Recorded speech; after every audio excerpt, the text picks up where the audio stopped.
Nanomboka niany ny fiamarotana ny Bargasinjo eto an-tampon-tanànan'ny Antsiranana izay fiara-miasa amin'ny société SPM.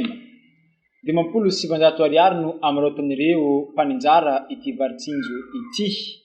Eny hatramin'ny fokontany rehetra eto an-tampon-tanànan'ny Antsiranana dia mijanona ho 27,000 ariary hatrany ny vidiny, hoy nambaran'ny Drik Diana.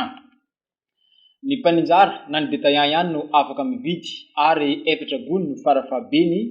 no vidin'izy ireo isan'andro ary ny feragna ho 5,000 kapoaka kosa no vidiny mpanjifa isan'andro, hoy ny fanazavagna hatrany. Rehefa nifampiresaka tamin'ny mpivarotra vary zay dia niteny zareo fa malafo eo amin'ny 4 gony isan'andro ny mpivarotra anankiray. Dia tapahany amin'iny zany hoe aleo atao 4 gony isan'andro zany no livraison atao amin'ny zareo, dia isaky ny maraina zany zay tonga manao an'izay fizarana an'izay vary zay amin'ireo mpivarotra rehetra. Midiny fotony nizahany famarotan'ireo détaillant na mpaninjara ireny ny governoran'ny faritra Diana Tasianora Kotomanka miaraka tamin'ny talempatry ny indostria sy ny fampiroboroboana ny vatra eto an-tampon-tanànan'ny Antsiranana ny maraindraigny teo. Nandritra izany no nagnintagna ny governoran'ny faritra Diana sy nankasitrahany ireo mpivarotra izay vogn'ny asa amin'ny fanjakana amin'ny alalan'ny fagnampiana ny mpiarabelogno amin'ny fankatoavana ny vidin'ny vary izay najanogno ho 27,000 ariary. Mampafantatra antsika jiaby fa tonga eto ny vary tsinjo, vary gasy tsinjo moa ny nataontsika agnarany io, izay tsinjovagna ny fiainam-bahoaka, ny fasarota ny vidim-bary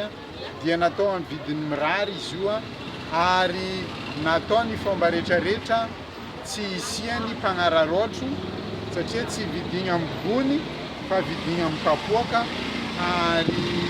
katsikatsigny amin'ny mety ho fandaniana isan'andra ny tokantrano, izany hoe eo amin'ny 15 kapoaka eo zegny ny maximum azon'ny tsiraikaraiky vidigny,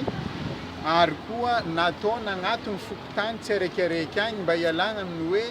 lavitra atsika le toerana, mety misy ny magnararaotro mividy aty izy mividy maro dia rehefa avy eo alafony amintsika amin'ny vidiny lafolafo koa.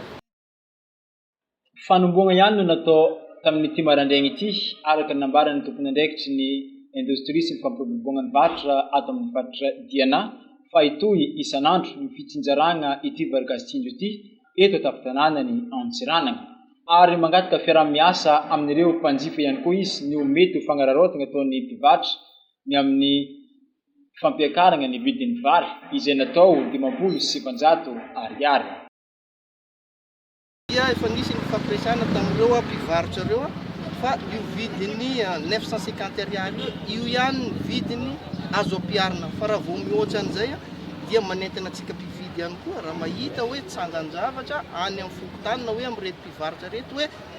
misy ny manovan'izany prix zany tonga dia manantona. Raha ohatra ka misy ny mpivarotra hoe point de vente sasany varotra ny vary io maniry izaran'izany vary zany eto an-tampon-tanànan'ny Antsiranana sy ny manodidina dia manantona na aty aminay aty amin'ny talevaparty sy ny fampiroboroana indostria sy ny varotra na manantona ihany koa ny société SPM fa mbola eto izay mizaran'ny vary isan'andro.